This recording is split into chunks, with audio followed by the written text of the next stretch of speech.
बच्चों, आज हम लोग पवन के बारे में पढ़ेंगे। पवन अर्थात विंड। ठीक है, देखिए कि पवन किसे कहते हैं, पवन के प्रकार।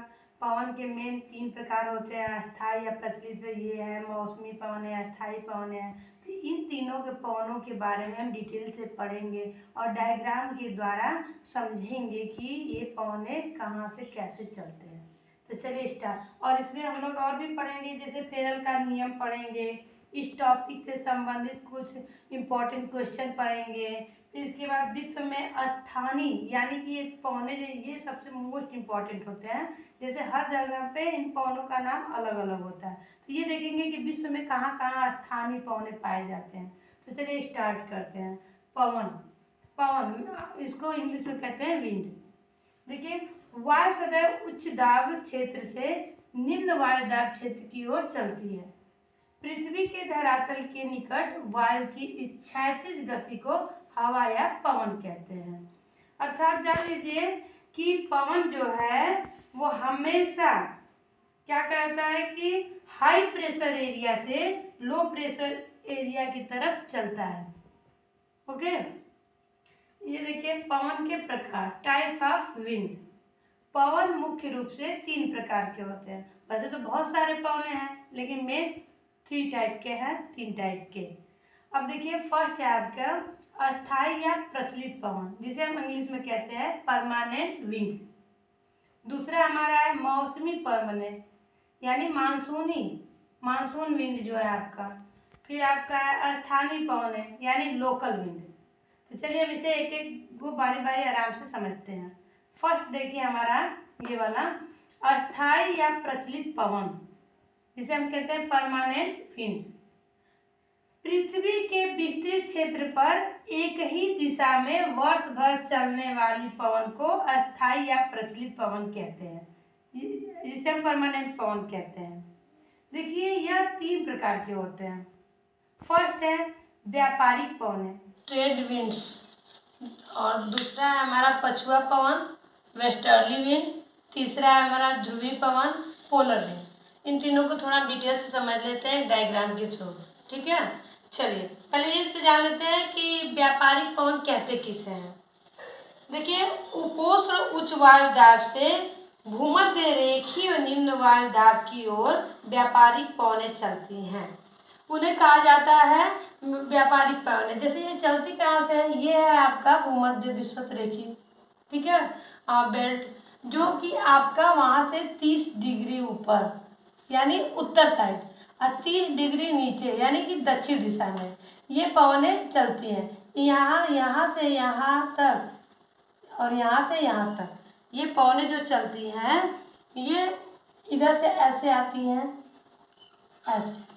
ऐसे और इधर से ऐसे जाती हैं। ठीक है, ये कहलाती हैं व्यापारिक पवनें। और देखिए दूसरा है हमारा पछुआ पवन, वेस्टर्ली विंड। ये क्या है, ये किसे कहते हैं सुन लीजिए। उपोष्ण उच्च वायु दाब से उपध्रुवीय निम्न वायु दाब के बीच दोनों गोलार्धों में चलने वाली अस्थायी पवन है। देखिए आपका ये है आपका उपध्रुवी बेल्ट जो है, यहाँ से ये हवाएं चलती हैं इधर, यहाँ से यहाँ तक, ठीक है, और यहाँ ये 30 से 60 डिग्री के बीच में, और यहाँ उत्तर दिशा में भी 30 से 60 डिग्री के बीच में, ये कहलाती है पछुआ पवन, ये ठीक है। और उसके ऊपर जो है ये वाला एरिया, इस एरिया में जो पवनें चलती हैं उन्हें कहा जाता है ध्रुवीय पवन।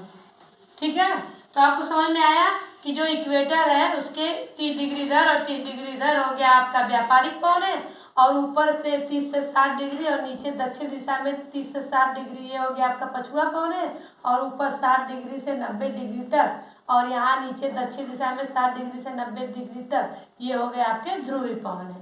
ठीक ना, चलिए अब हम देखते हैं सेकेंड हमारा है मौसमी पवनें। मौसमी पवनें किसे कहते हैं।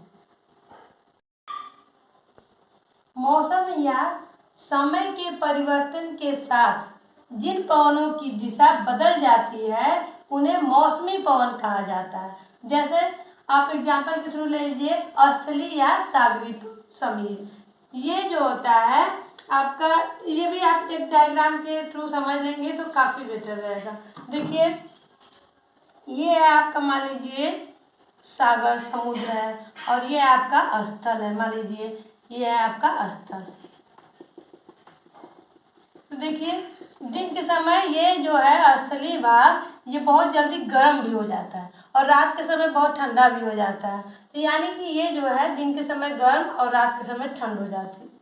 तो यहाँ पे क्या होता है, जो सागर से चलने वाली दिन के समय ये ठंडा रहता है और ये स्थल गर्म रहता है। तो यहाँ से जो पवनें चलती हैं दिन के समय वो कहलाती हैं सागरी, ठीक है, सागरी पवनें। और जो आपका ये होता है इसका ठीक विपरीत, जैसे मान लीजिए रात के समय क्या होता है कि यहाँ जो स्थल होता है वो ठंड हो जाता है, ठंडा हो जाता है। तो यहाँ से चलने वाली जो पवनें हैं, जो स्थल से चलने वाली समुद्र की तरफ चलती है, उन्हें कहा जाता है स्थलीय पवन। समझ आया? जो दिन, देखिए दिन के समय क्या करता है, सागर से स्थल की तरफ चलता है, तो ये हो जाते हैं सागरी पवन। और रात के समय स्थल से समुद्र की तरफ चलता है, तो ये हो जाता है हमारा स्थलीय पवन। ठीक है, इतना समझ आया?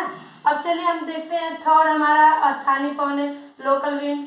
देखिए ऐसी पवनें जो किसी स्थान विशेष पर चलती हैं तथा जिनके प्रभाव क्षेत्र सीमित होते हैं स्थानीय पवनें कहलाते हैं। यानी कि ऐसी पवन जो किसी विशेष स्थान पर चलती हैं, जो अस्थाई रहती हैं, वहाँ पे उस एरिया में अस्थाई रूप से रहती हैं, उन्हें कहते हैं स्थानीय पवनें। जैसे मान लीजिए हमारे भारत में ही ले लीजिए, लू है, हमारे एरिया में उसे लू कहते हैं, लेकिन और भी जगहों पे उसे अन्य अन्य नाम से बुलाया जाता है। देखिए इसके कुछ एग्जाम्पल हैं, चिनूक, सिरोको, बोरा। लू तो हमने बता ही दिया कि ये भारत में बोला जाता है। तो चलिए हम थोड़ा सा जान लेते हैं कि विश्व में स्थानीय पवनें और किस किस नाम से जानी जाती हैं और कहाँ कहाँ पे जो मेन स्थानीय है पवनें, उन्हें थोड़ा सा हम जान लेते हैं कि उनसे फायदा क्या है, नुकसान क्या है। विश्व की कुछ मुख्य स्थानीय पवनें। देखिए अब हम लोग जानेंगे कि विश्व में मुख्य रूप से स्थानीय पवनें कहाँ कहाँ पे क्या क्या कही जाती हैं। तो चलिए, स्थानीय पवनें मुख्य रूप से दो प्रकार की होती हैं, गर्म पवनें, ठंडे पवनें। देखिए गर्म पवन हम देख लेते हैं कि कहाँ कहाँ पे क्या क्या बोला जाता है और इससे क्या होता है, क्या फायदे हैं, क्या नुकसान है। देखिए सिरोको, सिरोको जो है इटली में बोला जाता है स्थानीय पवन को। इसे रक्त की वर्षा या खून की वर्षा भी कहा जाता है, क्योंकि इस जो वायु होती है, पवन होती है, इसमें जो बालू के कण होते हैं जाते हैं और बारिश के जो बूंदे होते हैं तो उसमें घुल करके नीचे गिरते हैं, इसलिए उसे खून की वर्षा या फिर रक्त, रेड कलर का होता है इसलिए कहा जाता है। देखिए हरमट्टान, ये सहारा मरुस्थल में हरमट्टान कहा जाता है। इसे डॉक्टर हवा भी कहा जाता है, क्योंकि वहाँ के लिए बहुत ही उपयोगी होता है, ये बहुत ही फायदेमंद होता है।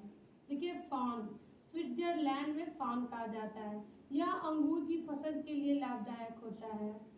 देखिए अरब सागर में सीमुम कहा जाता है, यह सांस लेने में कठिनाई पैदा करता है, इससे सांस लेने में कठिनाई होती है। और देखिए इंडोनेशिया में इसे कोयम्बैंग कहा जाता है। कोयम्बैंग जो है तंबाकू की खेती के लिए हानिकारक होता है। भारत में इसे लू कहा जाता है। चलिए इसी तरह कुछ मुख्य ठंडी पवनें भी देख लेते हैं। देखिए मिस्ट्रल, स्पेन और फ्रांस में इसे मिस्ट्रल कहा जाता है। एड्रियाटिक सागर में इसे बोरा कहा जाता है।